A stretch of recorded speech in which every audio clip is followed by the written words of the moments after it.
Inflammatory bowel disease यानी IBD. ज्यादातर लोग जब ये नाम सुनते हैं तो सोचते हैं कि ये सिर्फ पेट की एक दिक्कत है ना?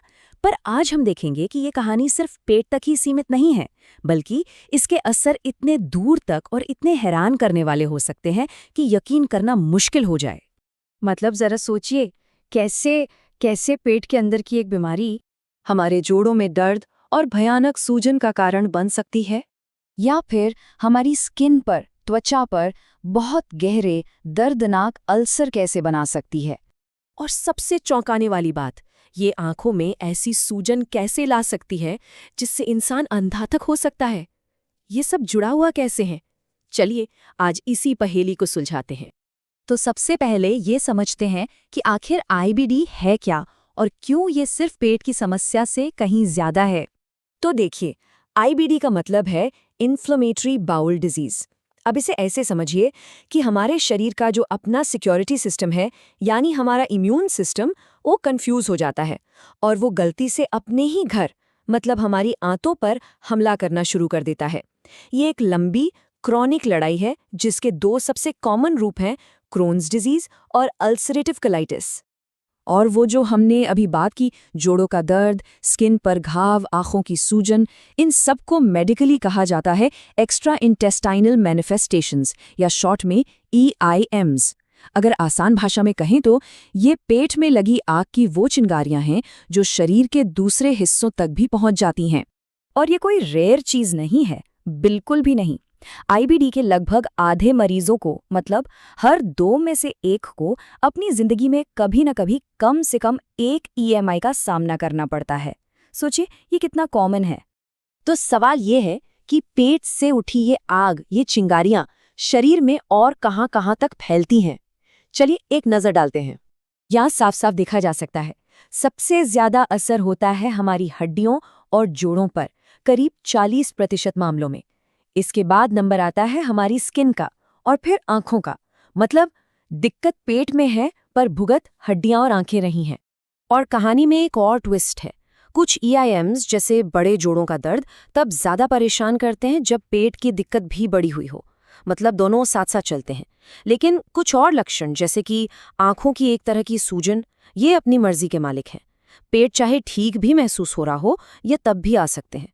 इसने तो इस पहेली को और भी उलझा दिया है ना? तो आखिर ये हो क्यों रहा है? इस पूरी पहेली को सुलझाने का जो सबसे बड़ा सुराग है वो हमारे अपने शरीर के अंदर ही है, हमारे इम्यून सिस्टम में।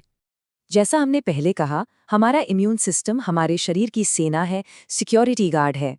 लेकिन आईबीडी में यही सेना कंफ्यूज हो जाती है।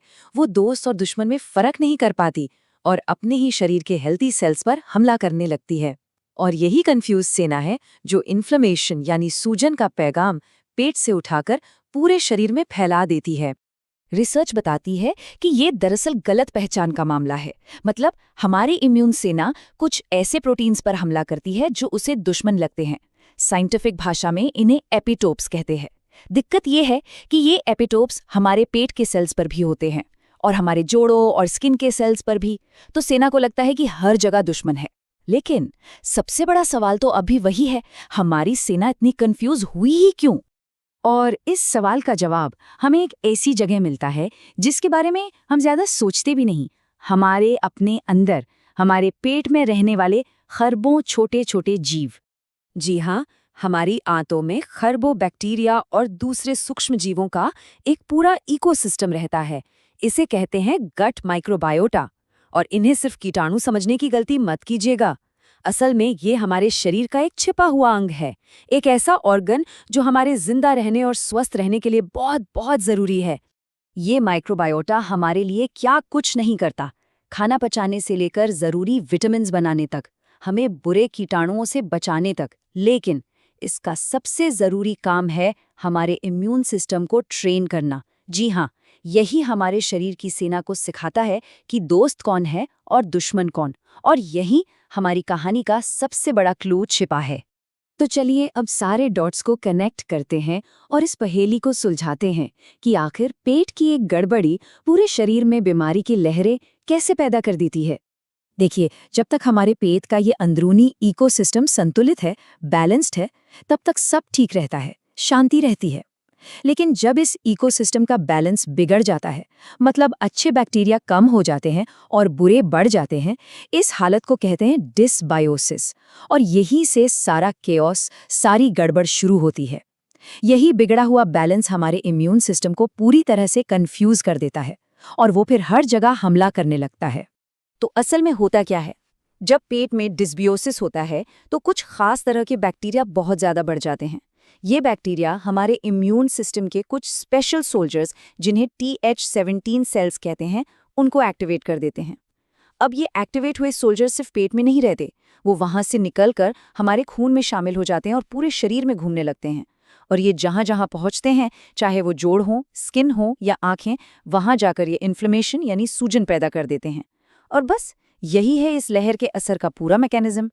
तो अब तस्वीर पूरी तरह साफ है। IBD की ये जो लहरें हैं, जोड़ों का दर्द, स्किन के अल्सर, आंखों की सूजन, ये अलग अलग प्रॉब्लम्स नहीं हैं। ये सब एक ही चीज़ का नतीजा है, हमारे पेट के अंदर का बिगड़ा हुआ इकोसिस्टम। एक ऐसा असंतुलन जो हमारे ही रक्षा तंत्र को हमारा दुश्मन बना देता है। और आखिर में एक सवाल सोचने के लिए छोड़ जाते हैं।